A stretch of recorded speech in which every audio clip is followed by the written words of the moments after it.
We didn't steal the money. We didn't fly off to Mexico. And we're still here. Some of us are still fighting charges, and therefore they're completely gagged. Tamara can't even really be on the internet. There's lots of people that the list for both her and Chris Barber are about this long of people they can't even speak to. But I also wanted to tell you guys that we have now gathered all of their evidence with our lawyers. And if you go to Freedom Convoy 2022 on Facebook, and I cannot remember the Twitter account, but if you go on Twitter for Freedom Convoy, you guys will now start to get to see everything that we got and everything we saw as the Freedom Board when we got there. You will see all the evidence that everything that happened in Ottawa happened by their authoritarian dictatorship. We followed everything they told us to do. Where we were parked, that was them. They sent us those maps before we even left to go to Ottawa. So if you want the truth that they don't want you to see, go to those two places, because you're going to see it all. You'll see all the letters that the Mayor Watson was sending to us, all the collaboration that they did with us. Everything we did was all by them. We followed their protocols, and we ended up being where we ended up. And I'm sure you've all seen that, so I won't go over it. But the weekend, I want you all to know that the weekend before the Emergency Act was even enacted, we were in backdoor deals with Mayor Watson. We were in City Hall, we were doing deals with Mayor Watson.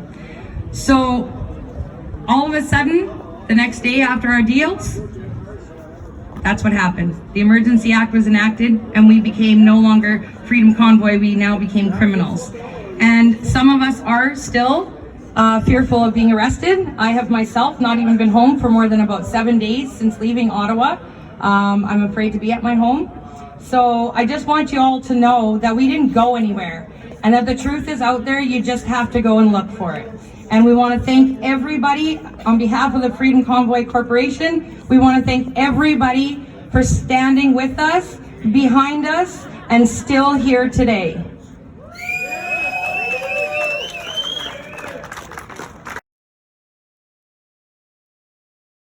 He's an out-of-towner as well. Joins us all the way from BC. He represents the People's Freedom Movement, and he's here to share some exciting news about a different convoy. So if you don't want to go east, guys, you can go west too. So we got convoys going in all directions. Would you give him a warm Alberta welcome, my friend Dominic? Okay guys, this is the first time I've ever spoke in front of a crowd, so bear with me. I don't want to take anything away from what the Great Canadian Cruise did. They did wonderful things, and they still are. You know, Elmer, Terry, Ron, everything you guys said is what has to resonate with all of us. This is the messaging that we need. We need to all come together. The problem being is we're trying to do things separately, and if we don't come together, we're gonna lose. We need to come together as one united front. Yeah, it doesn't matter whether it's a Great Canadian Cruise, whether it's what we're doing in BC, we're all here together, right? So if you guys can't go with the Great Canadian Cruise and you can't travel that far away, we need you to come to BC. BC is on fire. Now, I don't know if you guys all heard about the TED Talks that are coming on at April 10th to 14th. I'm gonna be there. Yes, Bill Gates is gonna be there. Now, who wants Bill Gates in our country right now? No!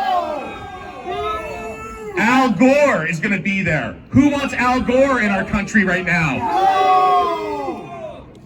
Elon Musk will be there. He might be preaching something good, might be preaching something bad, but we don't know where he's coming from. So we are all going down. We're running a convoy. We're starting up in Grand Prairie. We'd love to start one in Edmonton coming west. We're going to stop in every single town and have a mini rally. We've got people that are traveling with us. Chris Sky is coming with us. We got Marcus Ray is coming with us. Truth the Rapper is coming with us, doing things in every town. We need to come together as one united front. Yes. It's not one person that's going to move this thing. It's all of us coming together, all of us standing proud. We have to be proud Canadians. We need to come together in unification. This is the biggest message that we need, right? If we don't stand, we lose. We stand together, we will win. Now we're going to run this convoy from the 7th to the 9th down there, and then we're going to be there in force. The eyes of the world are going to be down in Vancouver. The eyes of the world were in Ottawa. My heart was in Ottawa. I wish I went. But the thing is something held me back. I've been running convoys with my people in BC from the beginning of February. After they hit Ottawa, we had thousands of people in BC convoying. Thank you. Yes. Thank you. We have to do this. So we ran 4 convoys so far from the north to the south. I was on every single convoy. The team that we have is absolutely amazing. We have ambassadors in every single community coming together, unifying.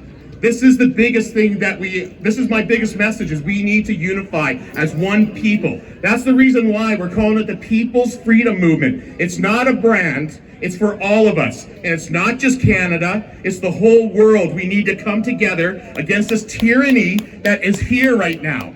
This is the evil that we need to get rid of in our lives, right? Every single person counts. We need to sit there, come unified, pick your neighbor up. Do this for the person across the table from you, your neighbor down the road, the people that have lost their jobs, the people that have lost their lives, whether you're vaccinated, unvaccinated. The unvaccinated are waking up, right? We're already awake. We need to get in there, and we need to infiltrate into smaller groups and get our messaging from the inside out. So this is the biggest message that we need. If you can't travel on a convoy and go to a major event, do it in your own town. Right? You can wake people up, and we'll stand up and we'll just say no. We don't want this anymore. So our biggest thing we need to do is come together. If you guys can come on the convoy with us down to Vancouver, it's going to be epic. They're going to have all the eyes. It's not just Trudeau's, legacy media that he's paying for, but world media will be there. And we can show that we don't want any of this tyranny that is going on right now. So we need to come together. If you guys can travel with the Great Canadian Cruise, travel to Ottawa, because we're going to sit there and get our stuff done in BC. And once that's done, we're in Ottawa. Woo! We're going to Ottawa because we need to be in Ottawa. Yes! We need to be in every community. Yes! We need to be in every province. We need to do this all together, right? We need to end it in school districts, in municipalities, in the courts, in our provincial governments, and our federal governments. Make them accountable. All the people that were speaking today, we all have the same messaging. Let's get that messaging out, and let's get together. So if we can actually just do this together, we'll win. And what do we all want? Freedom! What do we all need? Freedom! And when do we want it? Now! Okay, I love you guys all. Thank you.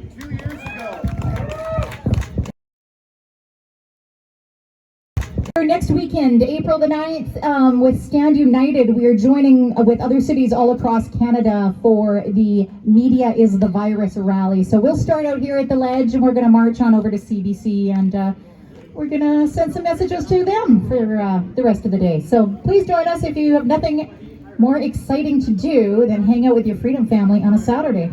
And Easter weekend, there will still be a rally, so come on out and join us. Follow all these guys on social media.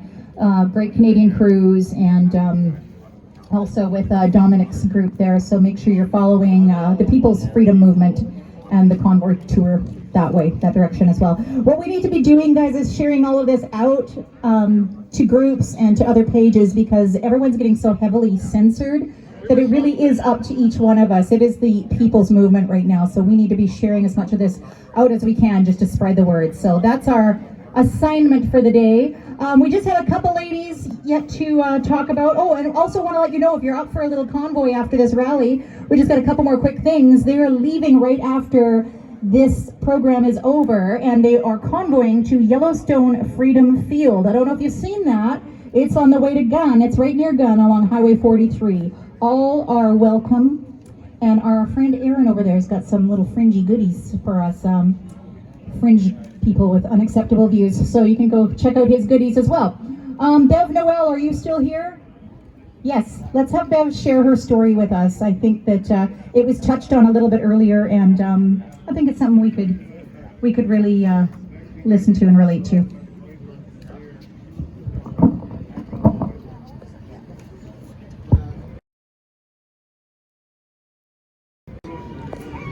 Hi. My name is Bev. When I get up and speak, I mostly speak about the drug pandemic. Sometimes I touch on something very dear and near to my heart, and other times I don't. And what that is my sons. In 2021, I lost both my boys. I lost my baby Jake on January 1st, New Year's Day. I lost my older son Kane July 29th, passed. Both of them to fentanyl poisoning. Both of my sons had been to treatment that I paid for, because the government treatment isn't worth a damn. You know, the government, when you go to them for this help they tell us they all have, you get to put your name on a list. And if you forget to call one day, your name goes to the bottom of the list. This is what people with drug addiction and mental health have to do. You know, would they tell you that if you had cancer, you call every day or you get put on the bottom of the list? So, you know, that's what my sons got for help from the government, was put on a list. I took and I put them in treatment. I spent $18,000 sending Kane to a treatment center in Kingston. I spent $6,000 bringing both of them to do ibogaine, which helped tremendously. Both of my sons had gotten their tickets. They were both working. They were both fighting very hard to get the claws of the law out of their back. Because for those of you that have never gone down that road, believe you me, when you get in trouble, they do everything they can to hang on to you. Somebody get me a drink of water, please. They do everything they can to hang on to you. So both of my boys were back to work and excited about getting on with their lives. As a matter of fact, Jake had a little girl. She turned a year old Christmas Eve. He died New Year's Day. So they help, they talk about, it's not there. What is there is a lot of abuse. You know, somebody mentioned about the way the police go on and treat people. You know, my friend from Ottawa that talked about 80% of the cops in Ottawa being good guys, well, I don't agree with him. I never met no good cops in Ottawa. What I did meet was cops that stole the poster of my two dead sons, the picture of my two dead sons. I had two cops laugh into my face. But I'm getting a little bit ahead of myself. I'm going to go back to the treatment my sons got, you know, for this addiction that our medical community called a disease. My sons would get thrown in jail. They would get abused. My son Kane spent more time in jail than rapists or murderers have. And his worst crime would have been a DUI. And other than that, it was stealing groceries or not paying for a cab, you know?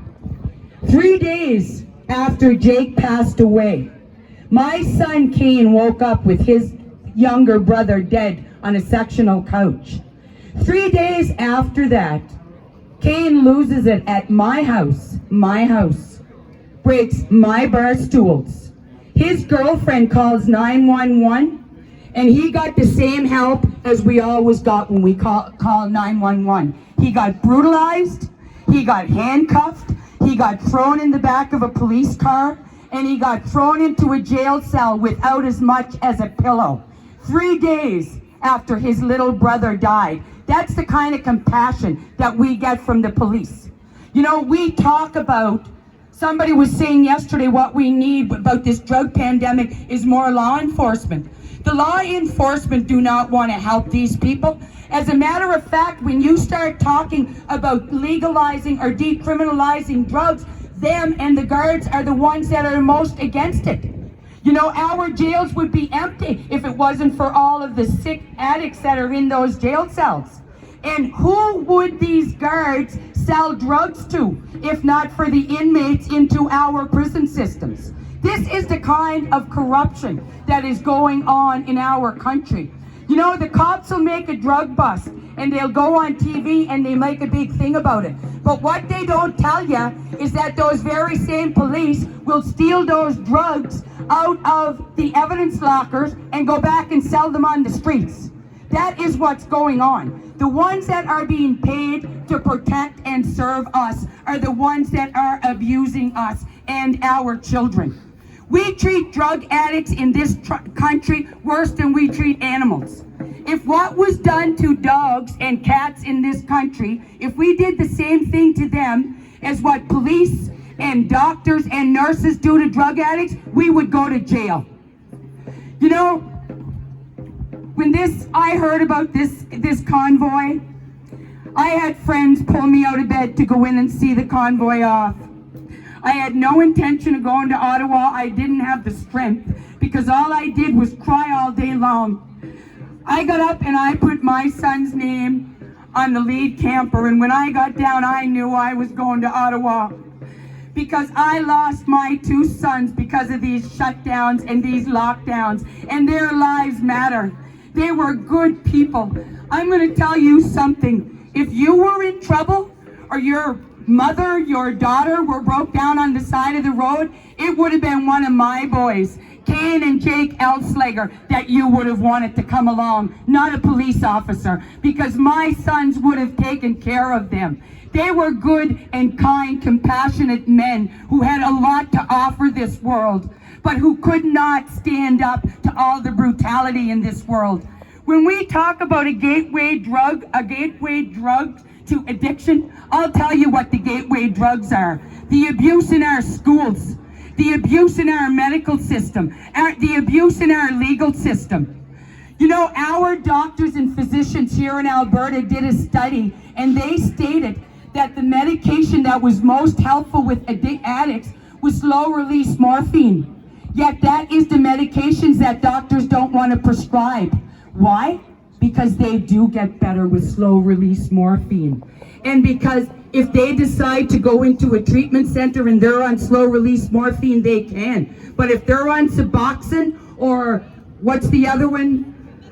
Methadone, they cannot go to a treatment center.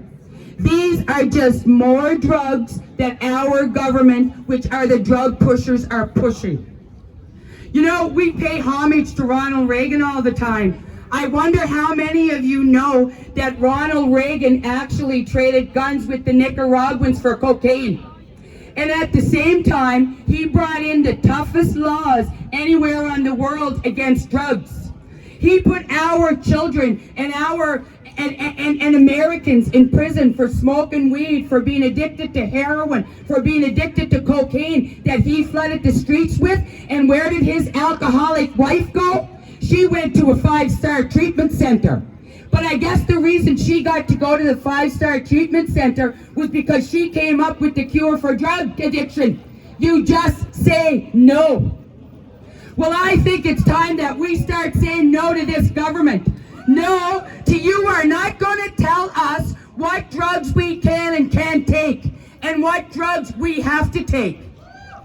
You know, Justin Trudeau makes ibogaine illegal, something that cures addiction, and you don't make a whole lot of money from it because nobody can patent it.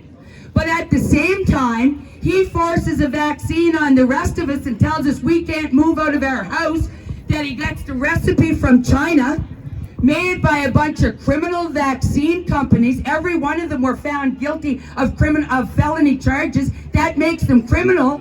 And every vaccine, not only in Canada, but around the world that's administered, money goes in Justin Trudeau's pockets. So I say it's time that we say no to them, to the way that they want us to look after ourselves and our children, and we take that power back.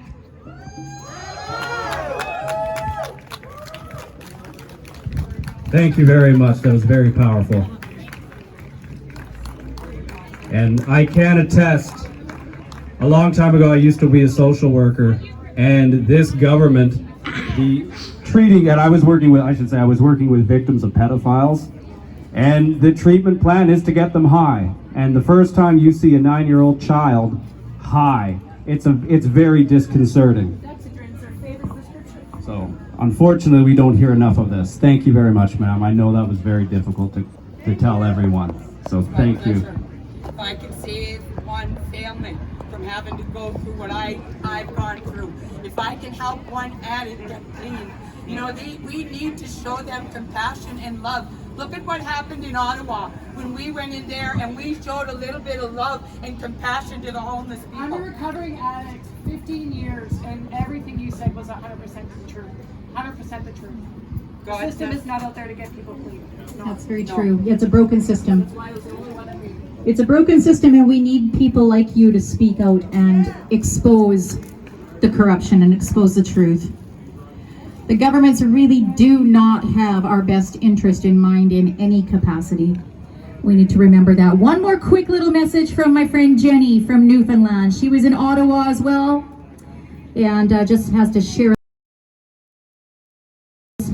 a little bit of her. Wrap it up. I want to thank you guys all for sticking around. This has been a long day, but what a beautiful day it was. This weather is fantastic, and I have enjoyed every unpredictable minute of it.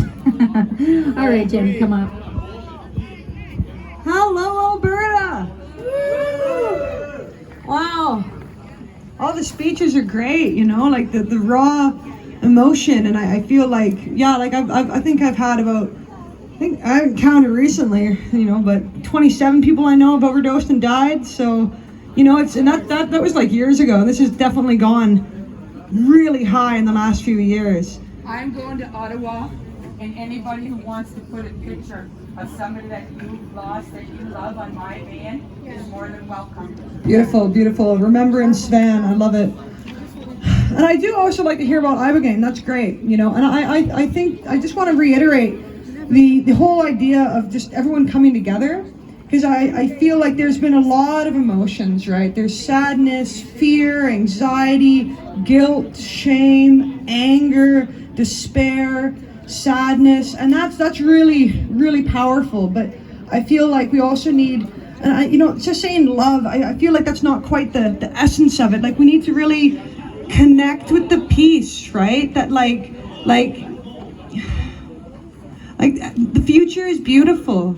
It is beautiful because God made it, and not just, you know, there's a lot of division within people. And I liked when I was in Ottawa, you know, there was, you know, French people, hippies, rednecks, like there was just like everyone together, and you're like, wow, this is a really diverse group of people. And there was, you know, Christian preachers, you know, doing kind of doomsday preaching, and there are people, you know, praying, people converting, people just, you know, Sikhs, like all these different types of people, and it was beautiful.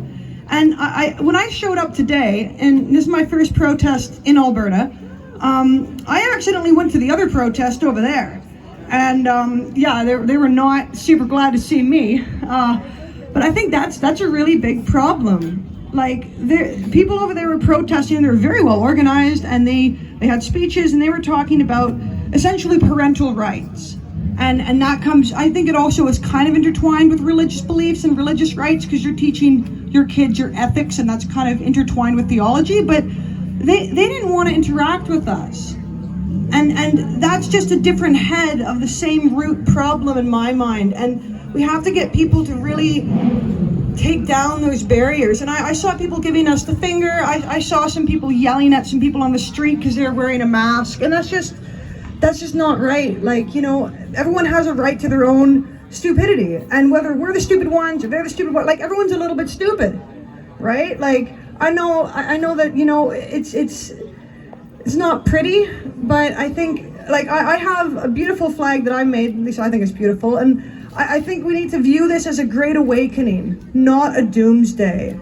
Because it's so easy to get sucked into, like, holy shit, like, look at this massive pile of bullshit.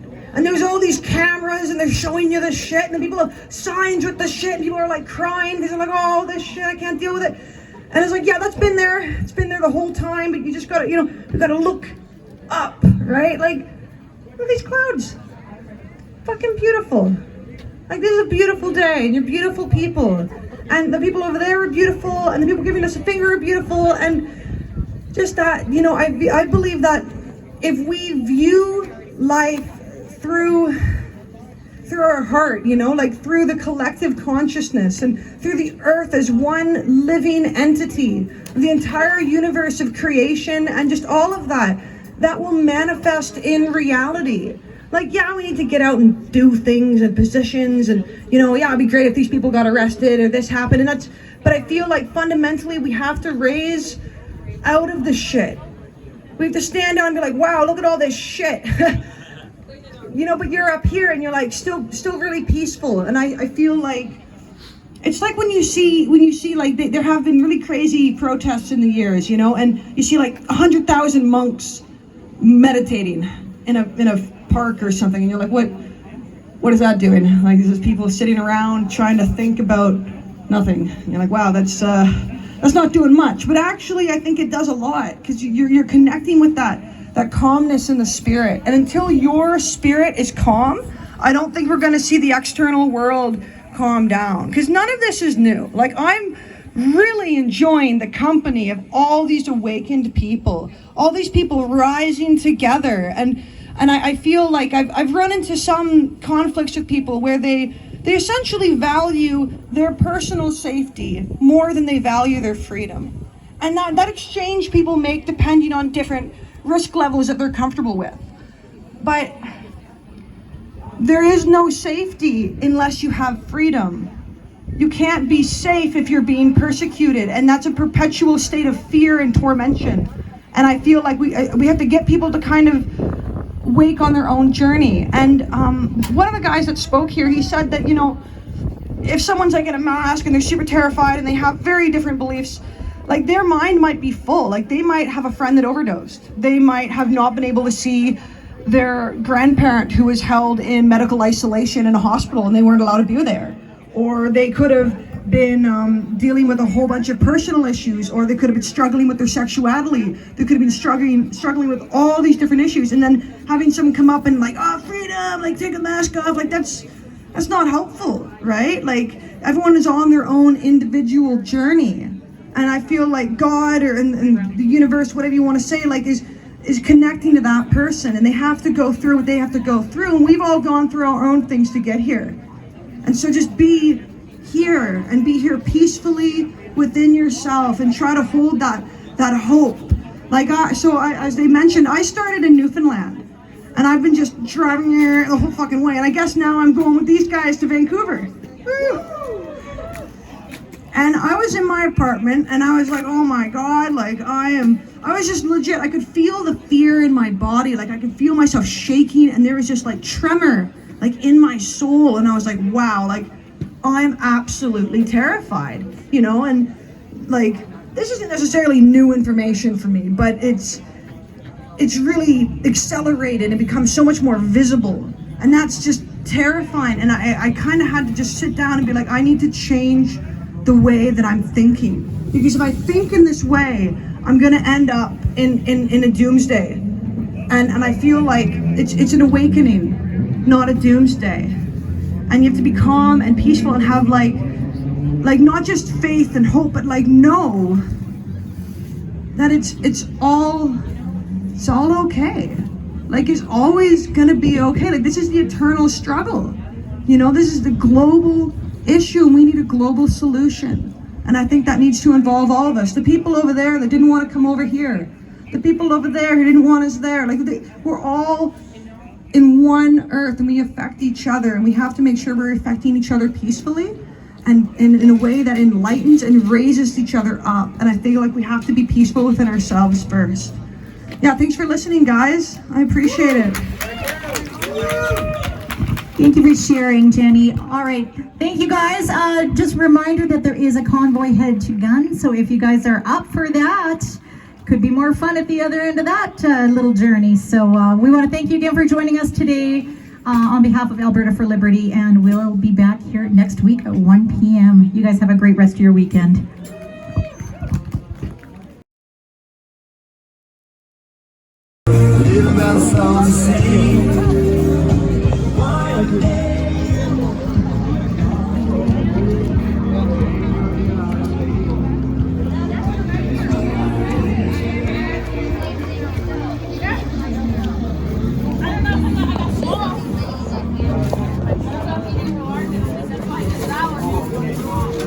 Yeah, it's only small enough.